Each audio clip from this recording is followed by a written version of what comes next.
Hello students, let's see this question. The question says the ionization constant of NH4 positive in water is 5.6 into 10 to the power minus 10 at 25 degree Celsius. तो water के अंदर ये क्या है, cation है ना. Cation water के अंदर आयनाइज करेगा ये वाला. देखो NH4 पॉजिटिव है, ये वाटर के अंदर जाएगा और क्या बना देगा आपका NH3 and H plus ion दे देगा. ठीक है, H प्लस आयन देगा तो बेसिकली इसका क्या हो गया, आयनाइजेशन हो गया. क्लियर. सो आयनाइजेशन हो रहा है तो इसको मैं लिख दूं K I. It is 5.6 into 10 to the power minus 10. अच्छा, अब कह रहे हैं the rate constant of the reaction of NH4 positive and OH negative to form NH3 and H2O at 25 degree Celsius is 3.4 into 10 to the power 10 litre per mole per second है. Right. So rate constant for proton transfer from water to ammonia. So अगर मैंने एक reaction ले लिया कि ammonia का reaction अगर मैं वाटर से कर दूं तो क्या होगा, प्रोटॉन ट्रांसफर होगा वाटर से अमोनिया में, तो क्या बन जाएगा अमोनियम और क्या रिलीज हो जाएगा हाइड्रोक्साइड. क्लियर. लेट्स से कि इसका इक्विलिब्रियम कांस्टेंट क्या है, के है, and it is equals to क्या होता है rate constant of the forward reaction divided by rate constant of the backward reaction. So backward reaction के लिए यानी कि अमोनियम और हाइड्रोक्साइड जब रिएक्ट करेंगे तो इसका रेट कांस्टेंट हमें दिया हुआ है. ठीक है, ये हमें दिया हुआ है. सो इसको बोलो इक्वेशन नंबर 1, इसको बोलो इक्वेशन नंबर 2. ठीक है. अब जो इक्वेशन नंबर 2 है ये हमारी मेन इक्वेशन है. अब इसमें देखो अमोनिया प्रोटॉन लेता है और अमोनिया में कन्वर्ट हो जाता है एंड हाइड्रोक्साइड देता है. ठीक है, यहाँ पे अमोनिया ने अपना काम कर दिया. अब ये वाटर है, इस वाटर का भी तो डिसोसिएशन होगा. सो वाटर का डिसोसिएशन होके क्या मिलेगा, H पॉजिटिव मिलेगा एंड OH नेगेटिव मिलेगा. ठीक है, इसको मैं इसका इसका वाटर का जब डिसोसिएशन होता है तो उसके डिसोसिएशन कांस्टेंट को हम क्या बोलते हैं, ionic product of water, that is KW. सो ये हमारी हो गई इक्वेशन नंबर 3. या अच्छा, अब वाटर ने अपना काम कर दिया. अब ये जो अमोनियम है ये हमने देख लिया कि ये ऊपर क्या कर रहा है, ये वाटर के अंदर जाके आयनाइज भी होगा. क्लियर, आयनाइज भी होगा. सो अगर मैं क्या करूं, इक्वेशन नंबर 1 को रिवर्स कर दूं, इक्वेशन नंबर 1 को रिवर्स कर दूं तो क्या बन जाएगा NH3 plus H positive and gives you ammonium cation. So अगर मैंने किसी भी इक्विलिब्रियम रिएक्शन को रिवर्स किया है तो उसका जो इक्विलिब्रियम कांस्टेंट होगा वो पहली वाली का रेसिप्रोकल हो जाता है, यानी कि हो जाएगा 1 अपॉन के आई. इसको बोल दो इक्वेशन नंबर 4.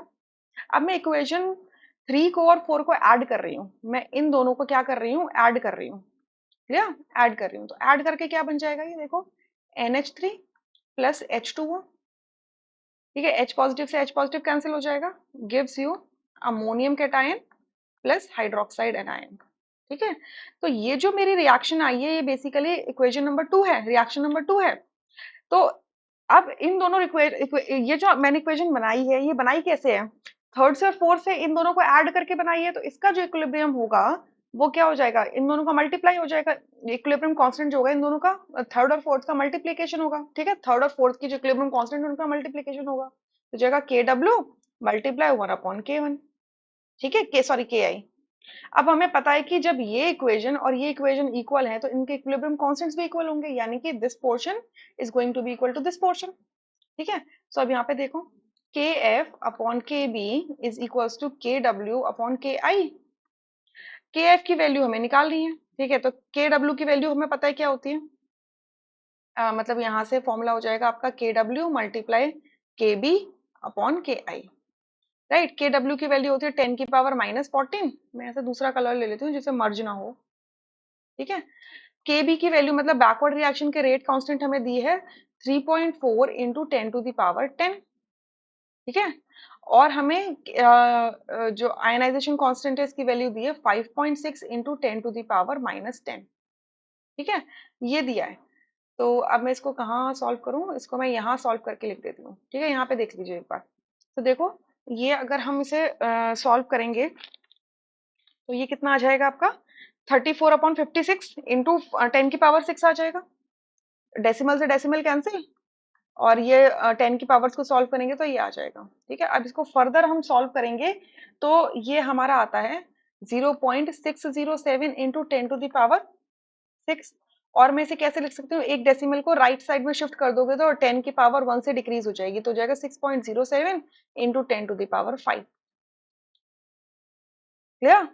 सो अब यहाँ से अगर ऑप्शंस देखोगे तो कौन सा ऑप्शन करेक्ट आ रहा है? फर्स्ट ऑप्शन यहाँ से करेक्ट आ रहा है, रेस्ट आर इनकरेक्ट। ठीक है। अब अगर यूनिट्स को अगर आप देखने की कोशिश करो तो भाई देखो, के डब्ल्यू के अंदर आयनिक प्रोडक्ट ऑफ वाटर लेते हैं, यानी कि concentration of H plus multiply concentration of O H negative. दोनों की कॉन्सेंट्रेशन को मैं किसमें लूंगी? मोल पर लीटर में। सो मोल पर लीटर का स्क्वायर हो जाएगा मोल स्क्वायर पर लीटर स्क्वायर। ठीक है।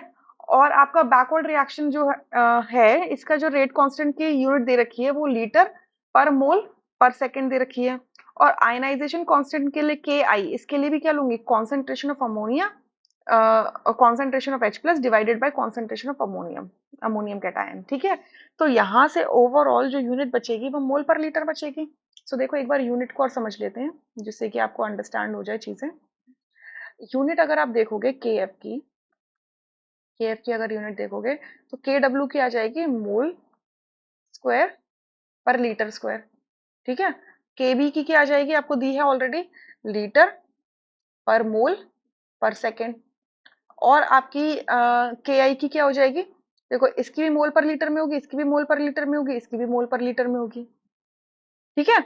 सो आपका अल्टीमेटली बचेगा क्या? मोल पर लीटर बचेगा, मोल पर लीटर। तो इस मोल से ये वाला एक मोल कैंसिल, इस पर लीटर से ये वाला एक पर लीटर कैंसिल। ठीक है। तो बचेगा क्या आपका? Mole litre inverse multiply litre into mole inverse into second inverse. तो मोल से मोल इनवर्स कैंसिल, लीटर से लीटर इनवर्स कैंसिल, तो यूनिट क्या बचा? Second inverse. तो यही यूनिट आ रही है ना हमारी। सो फर्स्ट ऑप्शन यहाँ से करेक्ट है, rest option are incorrect. I hope you understood this question really very well. Thank you.